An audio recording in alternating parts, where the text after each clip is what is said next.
Magandang hapon Luzon, Visayas at Mindanao. Ito naman si RL TV Vlog. Ayan, pakita ko lang sa inyo yung ating sunset sa ating Manila Bay. Ayan, napakaganda. Oh, di ba? Ang ganda-ganda, guys. Talagang pag hapon na, bumababa na talaga yung ating sunset. Ayan, maraming salamat po sa lahat ng mga namasyal sa ating Dolomite. Ayan, welcome po tayo. Wala pong bayad yan. Welcome po tayong lahat. Ayan, support nyo lang ako no, sa aking YouTube channel RL TV Vlog. Ayan po yung ating sunset ngayong hapon. Ayan, di ba? Ganda ng ating view no, pag hapon na. Ayan, no? Sunset sa Manila Bay, di ba? Yan lang po ang inaabangan ng lahat no, yung ating sunset, di ba? Yan po ang pinakamagandang view rito sa ating Manila Bay. Yan ang pinupunta ng ating mga turista. Diba?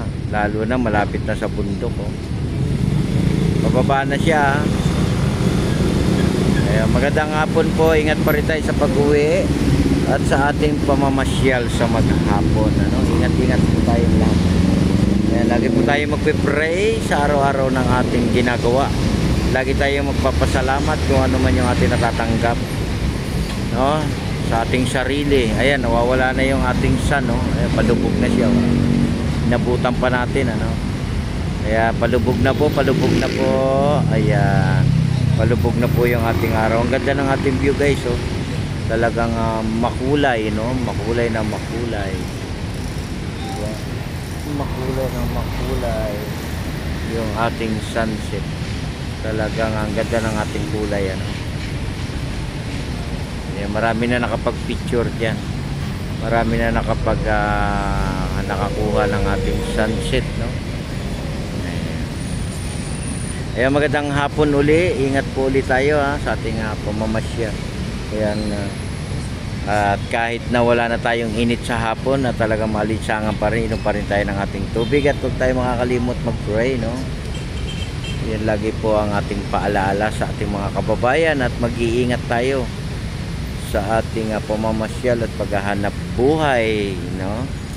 At ingat din tayo sa pag-uwi at gabi na naman po, maya-maya lang, diba? Ayan, God bless po sa ating lahat at maraming salamat po sa inyong walang sawang paglilinis sa ating Manila Bay. Hindi lang po dito sa area na to, no? Lahat po ng area linisin po natin, ano? Hindi lang po dito sa may area natin Manila Bay. Hanggat wala po tayong ulan na malakas, ano, yung ulan kahapon ay nagbawas lang ng init ng panahon, ano. Kaya maraming salamat po, maraming salamat sa inyong lahat. And God bless po. Kaya magandang hapon sa inyo, guys. Bye-bye.